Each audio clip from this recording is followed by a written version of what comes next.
Shkarkimi i Dorian Shimës nga posti i zëvendës drejtorit të Akshit në mesin e vitit 2023 është dukur si një rufe në qiell të hapur për shumë njerëz, përfshirë stafin e brendshëm të institucionit, por edhe biznesmenët që rrotulloheshin rreth tenderave të pajisjeve teknologjike.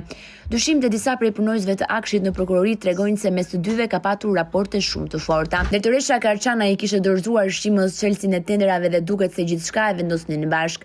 Shefi i prokurorimeve Merton Suli ka thënë para prokurorëve se ai ka qenë në dieni të marrëdhënieve shumë të ngushta mes drejtoreshës dhe nëndrejtorit. Po ashtu Migena Strodër, pronare e kompanisë së pajisjeve kompjuterike AS SHPK, ka pranuar para prokurorëve se fillimisht Shima dhe mëtej Karcanaj ka ndërhyrë personalisht tek ajo që në vitin 2022 po bëi pjesë fiktive një tenderi për laboratorët shkollor, një procedurë e cila ishte paracaktuar të fitohej nga kompania Albaskan e Edison Jorgjit. Gjithashtu në dosjen e timore ngrihen dyshime se Daniel Shima ka përdorur familjarë të tij të afërt për të ndihmuar drejtoreshën Karçanaj të mbulojë pasuritë për të cilat besohet se janë krijuar nga fitime korruptive.